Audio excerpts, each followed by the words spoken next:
At age 30, something changes in your body. Quietly, without any warning signs, you start losing muscle mass. Not a lot at first, just 3 to 5% per decade. Doesn't sound like much, right? But here's what nobody tells you. By age 50, you could have lost 15% of your muscle. By 70, you could be down 30 to 40%. And this isn't just about looking less toned. This muscle loss determines whether you stay independent and active in your 70s and 80s, or whether you become frail, dependent, and at high risk for falls, fractures, and early death. Today, we're breaking down exactly what happens to your muscles decade by decade after 30, why it matters so much, and most importantly, how to stop it. Let's get into it. So first, let's talk about what we mean by age-related muscle loss, because this has a name: sarcopenia. Sarcopenia is the progressive loss of skeletal muscle mass, strength, and function that occurs with aging.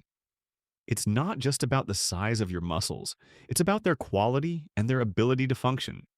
Your muscle fibers actually change, your neuromuscular connections deteriorate, and your body becomes less efficient at building and maintaining muscle. And here's what's scary: sarcopenia is incredibly common but rarely diagnosed until it's advanced. Most people don't realize they're losing significant muscle mass until they notice they're weaker, they're falling more, they're having trouble getting up from chairs, or they're losing their independence. The medical community is finally recognizing sarcopenia as a serious condition because the research is clear.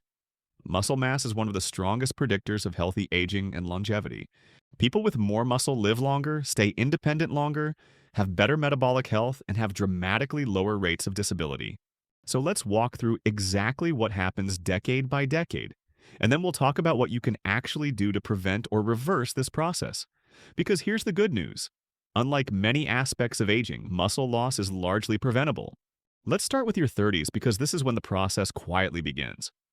Around age 30, you start losing about 3 to 5% of your muscle mass per decade. That's roughly 0.3 to 0.5% per year. This doesn't sound like much, and honestly, most people don't notice it at all. You still feel strong, you still look the same, everything seems fine. But several things are starting to change. Your growth hormone levels begin declining.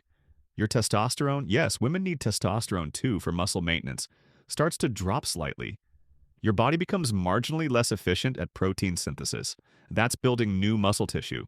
More importantly, your 30s are often when lifestyle changes accelerate muscle loss. You might have kids, your career demands increase, you have less time for exercise. Many people in their 30s are less active than they were in their 20s, and inactivity accelerates muscle loss dramatically.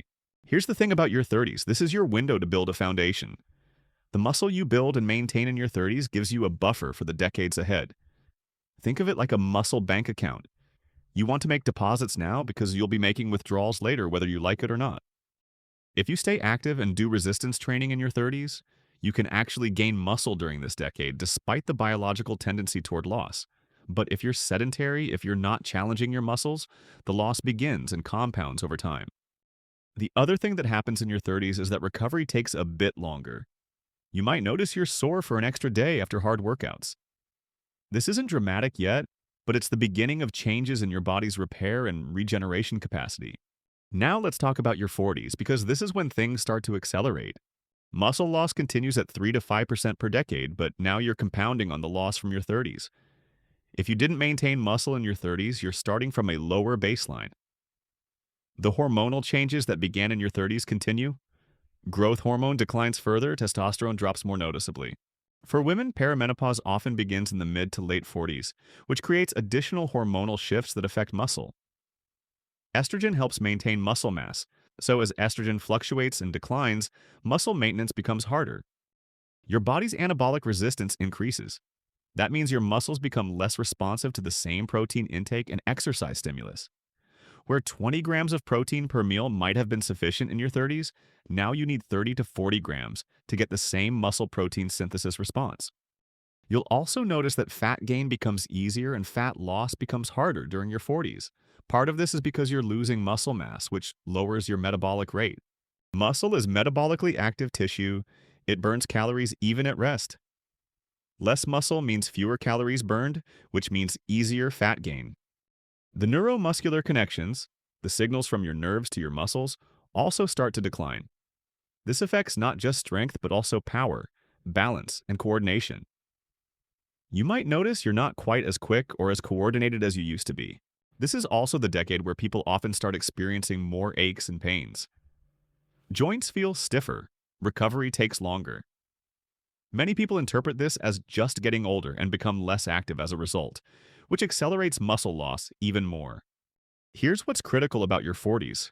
This is the decade where intentional resistance training becomes non-negotiable if you want to maintain muscle. The passive lifestyle that might have been okay in your 30s won't cut it anymore. You need to actively challenge your muscles to prevent loss. Your 50s are a critical decade for muscle health because this is when sarcopenia can really take hold if you're not actively working against it. After age 50, the rate of muscle loss accelerates.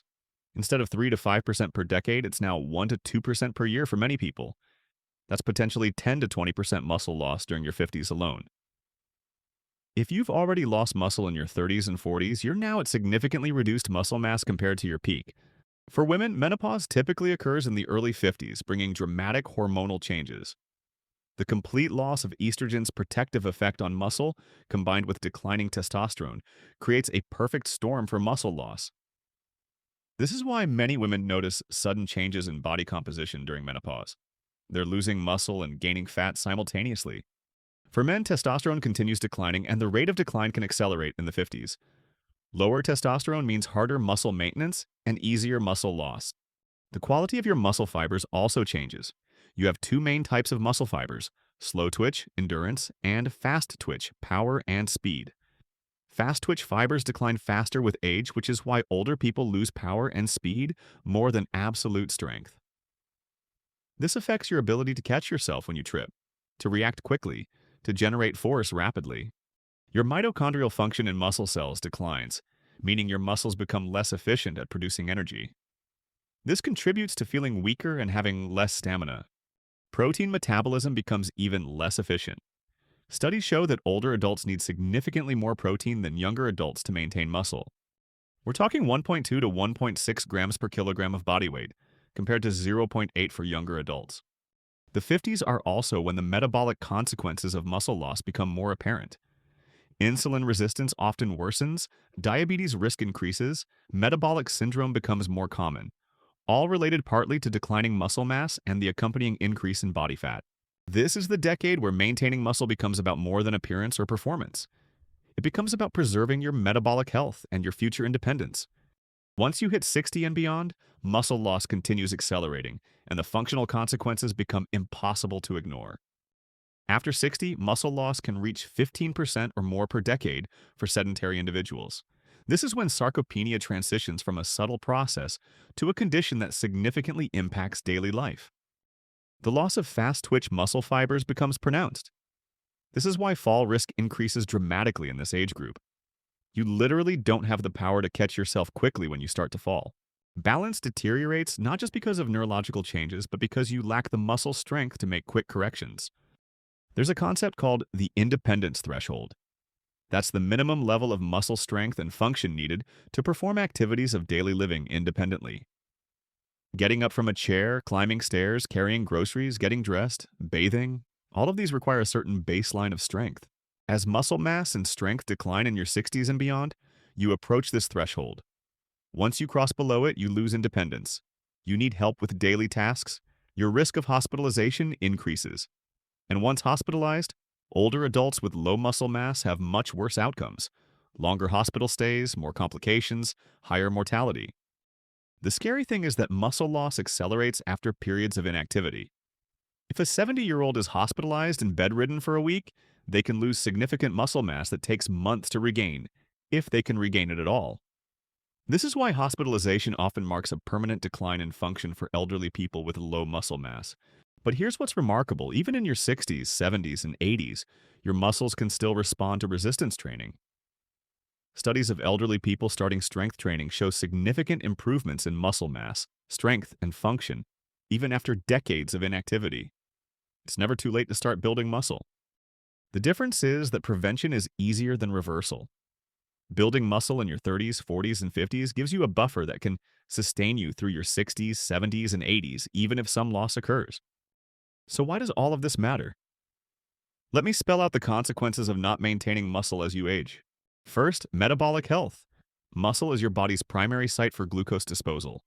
When you lose muscle, insulin resistance increases, diabetes risk increases, and metabolic syndrome becomes more likely. Maintaining muscle is one of the best things you can do for metabolic health. Second, bone health. Muscle and bone health are intimately connected. Strong muscles create the mechanical stress on bones that keeps them dense.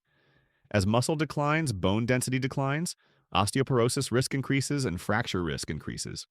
The combination of weak muscles, increasing fall risk, and weak bones, increasing fracture risk, is deadly. Third, independence and quality of life. The ability to do things for yourself, to go where you want, do what you want, maintain your hobbies and social connections, all depend on having adequate strength. Losing muscle means losing independence. Fourth, longevity. Multiple studies show that muscle mass and strength are strong predictors of longevity. Higher muscle mass in midlife and later life is associated with significantly lower all-cause mortality. Grip strength alone is a powerful predictor of how long you'll live. And fifth, resilience. When you face health challenges, illness, surgery, injury, having adequate muscle mass gives you reserves to draw on. You recover faster and more completely.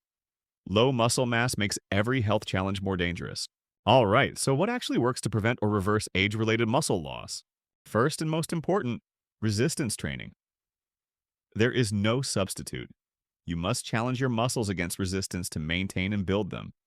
2 to 4 sessions per week focusing on major muscle groups. Progressive overload, gradually increasing the challenge over time. This is non-negotiable. Second, adequate protein intake. Aim for 1.2 to 1.6 grams per kilogram of body weight daily, distributed across meals. Older adults need more protein per meal to stimulate muscle protein synthesis. Aim for 30 to 40 grams of high-quality protein per meal. Third, adequate calories. Chronic undereating accelerates muscle loss. You need enough energy for your body to maintain and build muscle. Fourth, vitamin D sufficiency. Low vitamin D impairs muscle function and accelerates muscle loss. Get your levels tested and supplement if needed. Fifth, adequate sleep. Muscle repair and growth happen during sleep. Poor sleep impairs recovery and muscle maintenance. Sixth, stay active daily. Beyond formal exercise, daily movement matters. Walking, taking stairs, doing physical activities, all of this helps maintain muscle. And seventh, hormone optimization when appropriate. For some people, hormone replacement therapy during menopause or low testosterone treatment can help maintain muscle mass. This should be discussed with a knowledgeable doctor.